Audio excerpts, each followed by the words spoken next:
इंदौर के विजयनगर क्षेत्र स्कीम 54 में मेघदूत गार्डन के सामने गुरुवार दोपहर सड़क का एक हिस्सा अचानक से धंस गया था, जिससे गहरा गड्ढा बन गया। इस दौरान लोगों की तत्परता से बड़ी दुर्घटना टल गई। वहीं इंदौर निगम आयुक्त शिवम वर्मा द्वारा मेघदूत गार्डन के सामने सड़क में अचानक हुए गड्ढे को लेकर अपर आयुक्त रोहित सिसोनिया, अधीक्षण यंत्री DR लोधी को मौका मुआयना कर जांच करने के निर्देश दिए गए थे। उक्त घटनाक्रम के पश्चात अपर आयुक्त रोहित सिसोनिया और अधीक्षण यंत्री DR लोधी द्वारा मौके पर पहुंचकर प्रकरण की जांच करने पर पाया गया कि भारतीय एयरटेल कंपनी की ठेकेदार फर्म सैटेलाइट प्राइवेट लिमिटेड के प्रोपराइटर जगदीश शर्मा द्वारा बिना निगम अनुमति लिए ऑप्टिकल फाइबर केबल डालने के दौरान उपचारित जल की पाइपलाइन को क्षतिग्रस्त करने का मामला सामने आया। जांच दल द्वारा यह भी बताया गया कि उपचारित जल की पाइपलाइन उक्त लापरवाही से पूर्ण तरीके से डाली जाने वाली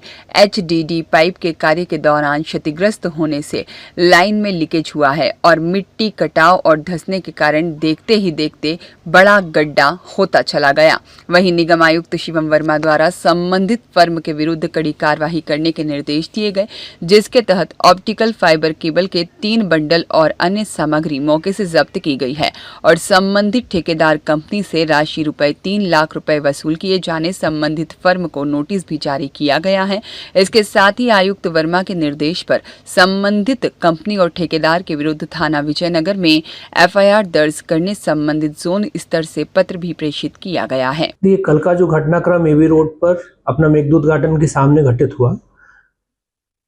पहले जैसे ही वो घटना घटित हुई और एकदम से जो गड्ढा कोलैप्स किया, उसको जोन की टीम ने तत्काल भर के उसको मोटरेबल उस रोड को बना दी।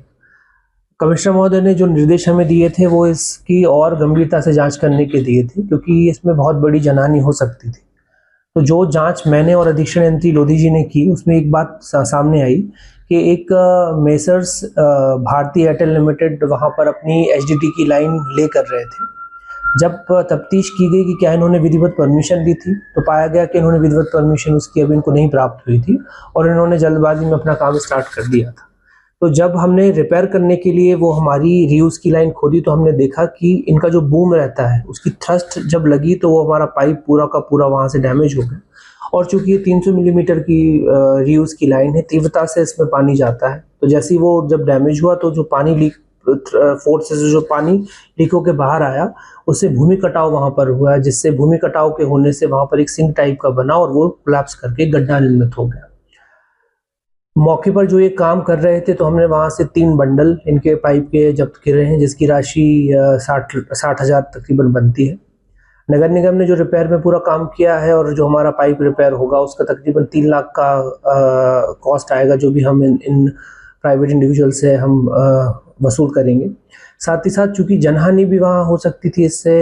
ये बहुत गंभीर विषय है कि कोई भी व्यक्ति ऐसे काम करे तो बिना परमिशन के उसको नहीं करना चाहिए था। तो उनकी लापरवाही को देखते हुए जैसे कमिश्नर महोदय के निर्देश प्राप्त हुए थे, हम एक FIR भी इनकी दर्ज करवा रहे हैं। टीम अभी जब हम ये मैं बयान आपको दे रहा हूँ तो हमारी टीम थाने में भी उपस्थित है और FIR लिखी जा रही है। तो शहर में अन्य जगह भी ऐसे कई गड्ढे देखने को मिले, लेकिन इसका पता नहीं चल पाता है, तो क्या निगम इस पर कोई एक्शन लेगी? देखिए, पहली बात तो सर के जैसे निर्देश प्राप्त हुए हैं, ये परमिशन देने की जो प्रक्रिया है और सुगम बने। जो भी डिपार्टमेंट्स हैं, जैसे नर्मदा जल प्रदाय डिपार्टमेंट है, ड्रेनेज डिपार्टमेंट है, हमसे हमारा अलाइनमेंट ले लिया जाए, तो इसके भी निर्देश प्राप्त हो गए हैं। तो ये बहुत ही एक दो दिन में इसकी सहूलियत से परमिशन दोनों डिपार्टमेंट के NOC मिलने के बाद ये भी एक फ्लो में आ जाएगी। और इसके साथ साथ मैं आप सबसे भी एक रिक्वेस्ट है कि जहाँ जहाँ भी ऐसा कुछ लीकेज या कुछ मिलते हैं, वैसे तो हमारी टीम तत्काल ही इस पे काम करके उस रिपेयर या उस डैमेज को सही करती है, परंतु अभी और कहीं भी ऐसे आते हैं तो प्लीज़ हम तक पहुंचाइए। हमारी टीम उनको देखकर नियमानुसार उस पर कार्रवाई करेगी और भविष्य में इस प्रकार की कोई जनहानि या कोई घटना ना हो, उसके लिए निगम की टीम कटिबद्ध है। ब्यूरो रिपोर्ट, सत्याग्रह न्यूज़, मध्य प्रदेश।